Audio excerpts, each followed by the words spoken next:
Sofala, the gold port of the Monomotapa Empire, takes audiences on a gripping historical journey to one of Africa's most fascinating yet lesser-known ports. Sofala, an ancient city located along the Swahili coast, was the heart of the gold trade that linked the Monomotapa Empire with the rest of the world. This port was more than just a trade center. It was a thriving cultural and economic hub where African kings, Arabian merchants, and other international players engaged in a complex exchange of goods, power, and influence. Set in the 12th century, this story uncovers the mystical allure of Sofala, which has long been overshadowed by the sands of time. Through vivid storytelling, viewers will experience the untold history of one of Africa's richest kingdoms, its connection with Arabia, and the fateful events that led to its fall from prominence.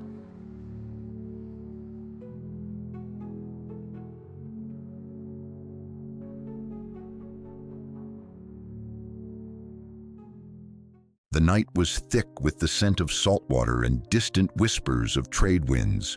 Sofala, the ancient port, was bathed in the ethereal glow of a full moon.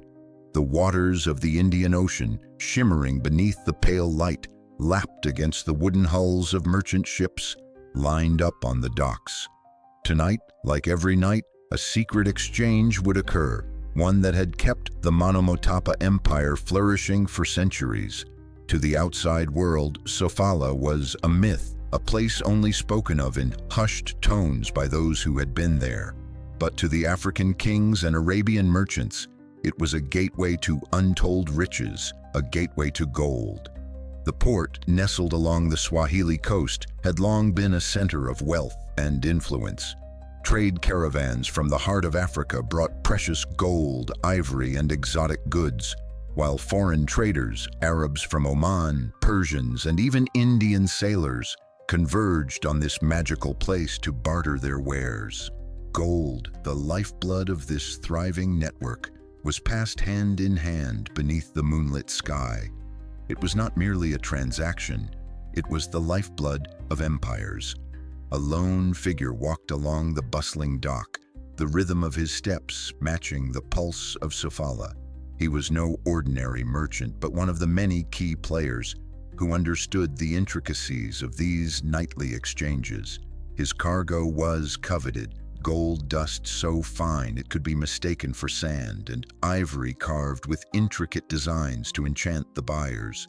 But it was more than gold that made Sofala so captivating. It was the promise of power, of dynasties rising or falling, all dependent on the wealth that passed through this port. The wind carried a whisper. Sofala was about to see a change, one that would alter the balance of power across the known world. The Monomotapa Empire stretched across the heart of southern Africa, its lands rich in gold and fertile soil, and its people known for their advanced craftsmanship. But none of this was more important than the gold, which flowed from deep within the empire's heart to the bustling port of Sofala.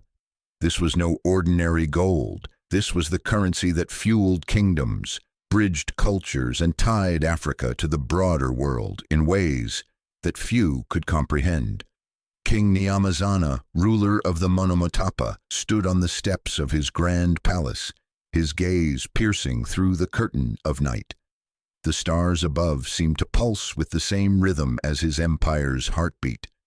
He had long understood the value of his kingdom's treasure, but it was Sofala that had made him truly powerful. As a young prince, he had watched the docks of Sofala come alive under the moonlight with the exchange of riches. Now, as king, he reigned over both the land of gold and the secretive port that acted as his window to the world. Sofala was no mere market. It was the lifeline of his empire. Its geographical position, nestled along the Swahili coast, made it the perfect port for both trade and defense. King Nyamazana had negotiated treaties with the foreign traders, ensuring that his gold would never stop flowing out to the rest of the world. Arabian merchants would fill the streets of Sofala, with their ships, laden with silks, spices, and fine weaponry, which would then be traded for gold, ivory, and even slaves.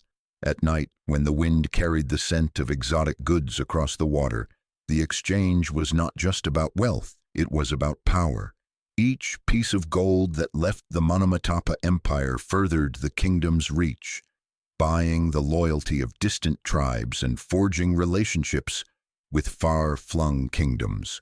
The gold that poured from the earth of this kingdom would build temples, arm armies, and, in the hands of the right kings, shape the future. But it wasn't just wealth that made the Monomotapa so powerful. It was their control over the mines. The gold was mined deep within the heart of the empire, from the ancient, sacred hills where the earth itself seemed to hum with secrets.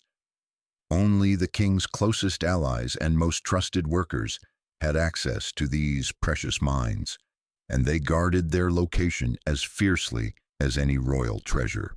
But even within the empire, rumors spread of hidden veins of gold, waiting to be discovered by those brave enough to venture into the untamed wilderness that separated Sofala from the distant heartlands.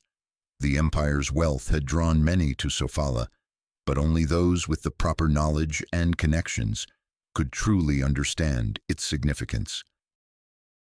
Far across the Arabian Sea, in the heart of the Omani Sultanate, a seasoned merchant named Ahmed prepared for the most important journey of his life. For years he had traded across the Persian Gulf and the coasts of East Africa, but none of those ventures had promised the wealth and prestige that Sofala held. Stories of Sofala had haunted his dreams, stories of gold so abundant that even the dust sparkled like stars on earth. It was said that an entire ship's hold could be filled with gold in a single night. Ahmed's journey began weeks ago when the trade winds pushed his dhow southward, its sails catching the breeze that would carry him from Oman to the far reaches of Africa. Every port he passed, every merchant he encountered spoke of Sofala with reverence and awe. The ancient port wasn't just a trade hub, it was an experience, a place where fortunes were made under the cloak of night.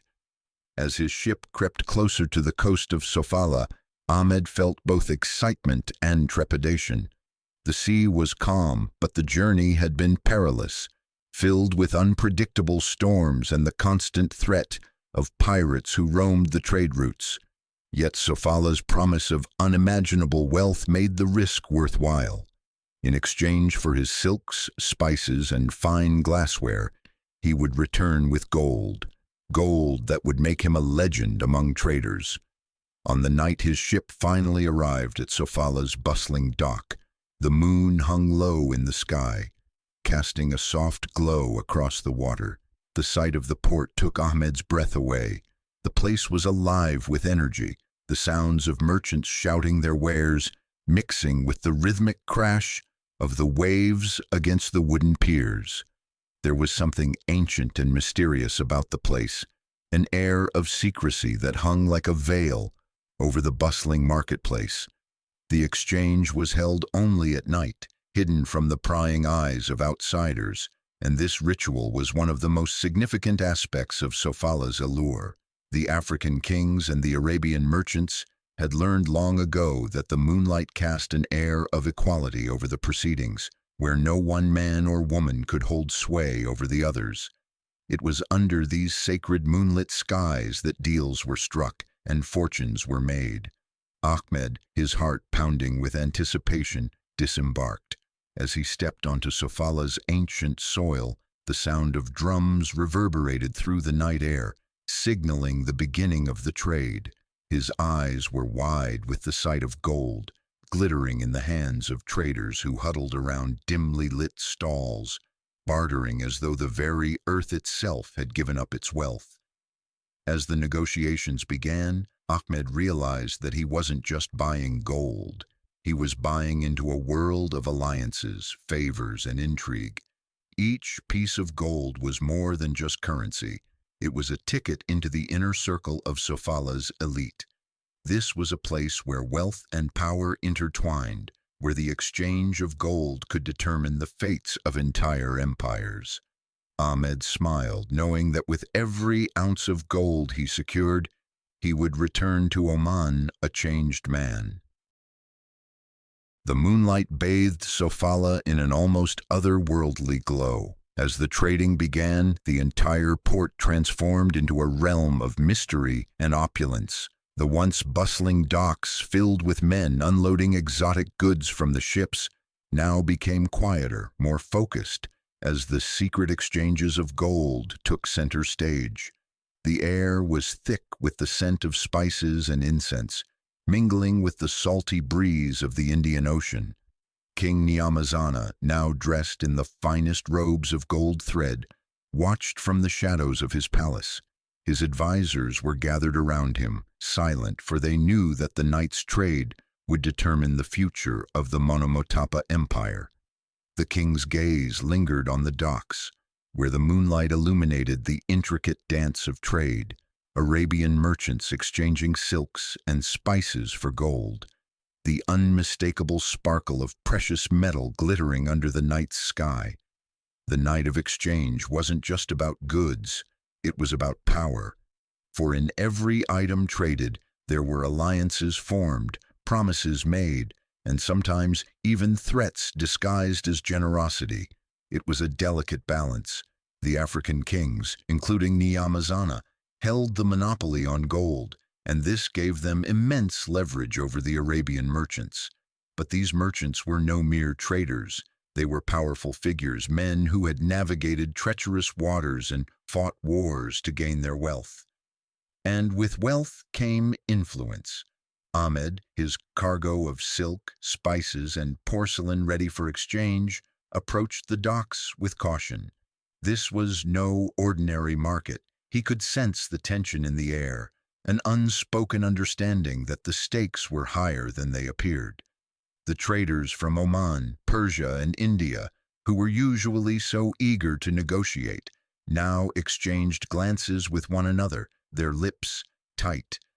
They knew that the moment the king's men appeared on the docks, the prices would rise, and only those with the most influence would walk away with the best deals. The barter began as the king's emissaries moved swiftly from stall to stall, their presence marking the beginning of a quiet but intense competition. Ahmed's goods were valuable. His silks, bright and smooth, gleamed under the moonlight, while his spices, especially saffron and frankincense, were among the most prized in the world. But his eyes were set on the gold that lay stacked in heaps. Gold dust, nuggets, and beautifully crafted ornaments shimmered enticingly, ready to be traded for his precious cargo. But as the night wore on, something changed. The once orderly exchanges became increasingly heated. Voices were raised, hands were waved in frustration, and traders began to move with a sense of urgency. This wasn't the first time tensions had risen at Sofala, but tonight it felt different. The rumors of a threat from Portuguese explorers who had been quietly charting the coasts of Africa hung over the port like a storm cloud. Despite the uncertainty, the night continued, and soon the gold began to flow. Ahmed stood at the center of a large circle, his heart racing as he watched the royal emissaries direct the final trades of the evening. It was here, in these final moments of exchange, that fortunes were truly made or lost. He made his move, offering a trade that would rival the wealth of any man in the port. As gold was handed over and weighed in the hands of both traders and kings, the energy in the air was palpable. The exchange of precious goods was more than just a transfer of material wealth. It was a transfer of power. Whoever controlled the gold controlled the port. And tonight, as the last piece of gold was weighed, the stakes had never been higher. With the final coin exchanged, the market slowly began to quiet down. The traders packed up their goods while the ships prepared to set sail again. Yet, amid the lull, something dark lingered. The Monomotapa Empire was standing at the crossroads of history.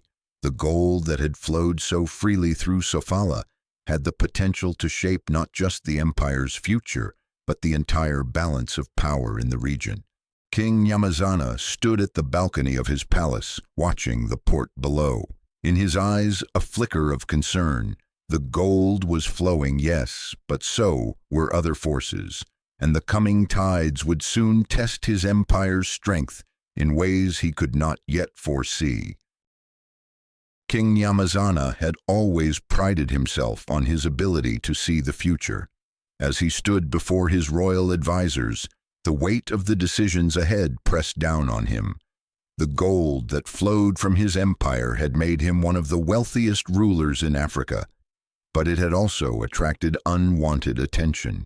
The rumors of Portuguese ships on the horizon were no longer whispers. They were becoming a harsh reality. The Monomotapa Empire had flourished for centuries through its secretive control over the gold mines of the interior. The kings had kept the location of these mines hidden from all but the most trusted. But with every passing year, the whispers of wealth that emanated from Sofala grew louder, and foreign powers were beginning to take notice. First, it was the Arabs, who had long been trade partners, and now the Europeans, with their thirst for exploration and colonization, had set their eyes on the treasure that lay hidden within Africa's heart. Nyamazana's thoughts were interrupted by his chief advisor, Tamba, a man of great wisdom. Tamba had been with the king through many of his battles and had always been a voice of reason. But even Tamba was troubled now, his face drawn and weary. "Your Majesty," Tamba began, bowing low, "I have received word that the Portuguese have begun to sail further along our coast. They are no longer content to simply trade. They seek control. Sofala is no longer a secret to them. Soon they will demand our gold, or worse, take it by force." Nyamazana's mind raced. His empire, built on the backs of his ancestors, was at risk. The gold that had given him power could now be his undoing. The thought of foreign invaders taking Sofala, seizing his riches and possibly undermining the very foundation of the Monomotapa Empire was intolerable. Yet the Portuguese were not the only threat. "I know the Portuguese are coming," the king said gravely, "but they are not the only ones we must worry about. There are factions within our own kingdom, ambitious men, lusting for power, who would sell out our people for a handful of gold. We are not as united as we once were." Tamba nodded, acknowledging the internal threats that had been brewing for years. Nyamazana had ruled with a steady hand, but not all were content with his leadership. Some of his nobles, once loyal, now plotted in the shadows, hoping to carve out their own piece of the empire. These men were no strangers to betrayal, and they had begun to understand the power that gold held over both their own ambitions and the outside world. "Perhaps it is time to consider alliances with the Arabs," Tamba suggested. "They have been our partners for so long. They understand the value of gold and the importance of maintaining trade routes." Nyamazana leaned forward, his fingers tapping the table. "The Arabs are reliable," he said slowly, "but they too have their own agendas. What if they align themselves with the Portuguese? We would be surrounded." The room fell into a heavy silence. Nyamazana's words carried the weight of a man facing an uncertain future. The Monomotapa Empire was at a crossroads, and the king was no longer certain who he could trust. His mind shifted between his duty to his people and the reality of a world rapidly changing around him. "Perhaps we should offer an alliance to the Omanis," Nyamazana mused. "They have proven themselves loyal in the past, and their presence could help us secure the port against Portuguese influence." But Tamba was quick to remind him, "The Omanis may be loyal, but they too will have their price. We must be careful who we choose to trust." Nyamazana exhaled deeply, looking out across the empire he had worked so hard to build. He was a king who had always been proud of his foresight, but now he felt the weight of his decisions pressing harder than ever. The future of his people, the wealth of Sofala, and the survival of the empire rested on his shoulders. Outside, the sound of drums echoed through the night, signaling the arrival of more traders. The gold flowed, and so did the power. But with every piece of gold exchanged, the king knew that Sofala was not just a port of trade. It was a symbol of everything he had fought for, everything that could now be lost in the blink of an eye. The night had always been a time of exchange, of secrets whispered beneath the moonlit sky. But tonight it felt different. The tension that hung in the air was palpable, a sharp, crackling energy that signaled something more than just a typical trade. As the full moon reached its zenith, traders, kings, and emissaries gathered in Sofala's vast marketplace, their voices low but urgent. Ahmed, the Arabian merchant, had spent days preparing for this night, but the weight of something unseen had settled in his chest. The deal he had struck for gold was unlike any he'd made before. The promise was too great, the stakes too high. As his ship docked, the soft sound of creaking wood underfoot seemed to echo louder than usual, a warning of the shifting tides in the once stable world of Sofala's trade. As Ahmed unloaded his goods, his eyes scanned the crowd, searching for the familiar faces of the African king's emissaries. He found them, but tonight something was wrong. There were whispers in the shadows, quick glances exchanged between men who normally stood united. The emissaries of King Nyamazana, long trusted allies, were not the only ones present. Figures in dark robes, men with faces half hidden in shadow, were conspicuously close to the king's men. Tamba, who had been one of the king's most loyal advisors, stood at the edge of the crowd. His face was grim, his brow furrowed as he whispered urgently with a group of nobles. They were the same nobles who had long been dissatisfied with Nyamazana's reign, the same men whose ambition had quietly festered beneath the surface for years. It was no coincidence that these men were present tonight. Ahmed recognized them as the same factions who had shown interest in aligning themselves with foreign powers, men who had already begun to conspire with the Portuguese. The realization hit him like a blow to the chest. It was a betrayal of the highest order. The whispers he had heard in Sofala's darker corners, the rumors of foreign alliances, were not idle gossip. These men had sold their loyalty for a handful of gold, and worse, they were prepared to betray their king for promises of wealth, protection, and power from the Portuguese. In the midst of the crowd, Ahmed noticed the unmistakable figure of one of these traitorous nobles, a man named Juma, who had long coveted the riches that flowed from Sofala. Juma had always feigned loyalty to King Nyamazana, but tonight it was clear he had thrown his lot in with the Portuguese. The noble's presence wasn't a coincidence. It was the final piece in a dangerous puzzle. The exchange had begun, but there was a growing unease. As gold was handed over to merchants, Ahmed's thoughts were consumed by the political turmoil that seemed to be unfolding before his eyes. The gold he had come to trade with was precious, yes, but what was it worth if Sofala itself was about to fall under the control of those who sought to dismantle the empire from within? Suddenly, the sound of a horn echoed through the air, cutting through the hum of voices and the clang of coins. The king's emissaries stiffened. Something had changed.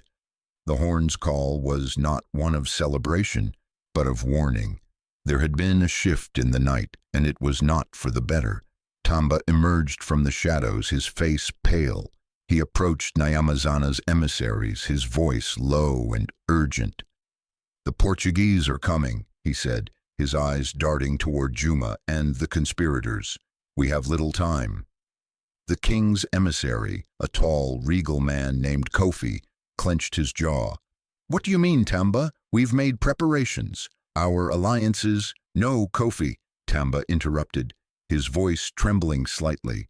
"The traitors in our midst, they've aligned themselves with the Portuguese. The gold we trade, the wealth we send, it's all part of their plan to undermine us. They will turn Sofala into a foothold for the invaders. Kofi's face darkened. He turned to the other emissaries, his expression hardening. We have no choice. We must act now. The port, once a place of wealth and promise, had become a battleground. In the shadows, the conspirators waited, and in the moonlight, the future of Sofala was at risk. With betrayal from within and foreign threats looming ever closer, the empire was on the brink of collapse. In the heart of the night, beneath the golden moon that had seen so many exchanges of power, a new and dangerous trade was taking place. One that would determine whether Sofala would remain the powerful gateway it had always been, or whether it would fall into the hands of those who had come to take it. Dawn broke over Sofala, but it was not a peaceful morning. The air that had once smelled of salt water and spice now carried an ominous weight. The sun, a fiery orange ball on the horizon, cast long shadows across the port, but it failed to dispel the dark clouds gathering on the horizon, both literally and metaphorically. The gold that had once flowed freely from the Monomotapa Empire now felt like a cursed treasure. King Nyamazana paced within the walls of his palace, a place that had once felt like a sanctuary. His mind was a storm of conflicting thoughts, none of which could bring him peace. The news of betrayal had spread quickly through the royal court, and the noblemen who had once pledged their loyalty to him now whispered behind his back.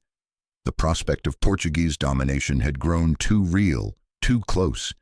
His empire was at risk, and the port he had so carefully protected, Sofala, was slipping from his grasp. Nyamazana's heart sank as he thought of the riches his kingdom had once enjoyed. The gold that had filled his coffers was no longer enough to safeguard against the tide of change. The Portuguese, cunning and relentless, had already begun to send more ships to the coast, their sails appearing like dark harbingers of doom. The ships were no longer just carrying trade goods. They were carrying soldiers, cannons, and the ambition to dominate the region. The betrayal from within had sealed Sofala's fate. Men like Juma had betrayed their king, believing that aligning with the Portuguese would offer them greater power and wealth. Little did they know that their loyalty to the invaders would come at a high cost. The Portuguese, in their quest for gold and territory, cared nothing for the fragile alliances they had forged with the African nobility. In the end, they sought only control. At the heart of Sofala, the docks were eerily quiet. The usual hustle of traders negotiating, the clang of gold coins exchanging hands, had ceased. Merchants looked uneasy as news of the Portuguese fleet reached them. Some were already preparing to flee, while others hastily packed up their goods. Uncertain of what the future held, Ahmed, the Arabian merchant who had once felt the excitement of Sofala's bustling trade, now felt the heavy weight of impending doom. He had come for gold, but now he wondered if it was too late. The tides were turning. Sofala, once the center of wealth and trade, now stood on the brink of collapse. As the Portuguese ships neared the port, the once thriving docks became a battleground. The Portuguese had the firepower, and their intentions were clear. They wanted Sofala. They wanted control over the gold trade, the one thing that had made the Monomotapa Empire so powerful. They would stop at nothing to take it. The first shots rang out across the water as the Portuguese ships anchored off the coast. The noise echoed across the once quiet waters of Sofala's harbor. King Nyamazana's emissaries rushed to the port, but it was too late. The conspirators who had sided with the Portuguese now stood as their allies, watching as the once proud port of Sofala fell under foreign control. There was no battle. The power shift had been too swift, too organized. Within hours, Sofala had surrendered to the invaders, and the gold that had once filled its coffers was now in the hands of the Portuguese. King Nyamazana's emissaries returned to the palace defeated and disheartened. The once proud Monomotapa Empire, built on the wealth of Sofala, was crumbling. King Nyamazana stood alone in his palace, watching the rising smoke from the burning docks. His empire was lost. The city that had once thrived under the protection of gold and secrecy was now a symbol of what had been. Its heart had been ripped out by betrayal, both external and internal. The Monomotapa Empire, for all its power, could not withstand the double threat of foreign invaders and internal decay. The gold that had once made the empire great had become its undoing. The fall of Sofala was not just the fall of a port, it was the fall of an entire empire. As the sun dipped below the horizon, Nyamazana took one last look at Sofala, knowing that the golden gateway to his empire had closed forever. The darkness that had settled over the port would not lift, and the future of the Monomotapa Empire would be nothing but a faded memory in the annals of history. As the years passed, the once thriving port of Sofala faded into history. The Portuguese had claimed it, but Sofala was no longer the golden gateway it had once been. The gold, the ivory, and the riches that had flowed so freely through its docks became a memory, a ghost of an era long gone. The Monomotapa Empire, weakened by internal strife and external conquest, crumbled under the weight of its own legacy. Yet Sofala's story did not vanish entirely. While the gold was taken, its spirit remained embedded in the hearts of the people who had lived and traded there. It was a story that would live on in whispers across Africa, told by elders in villages and passed down through generations.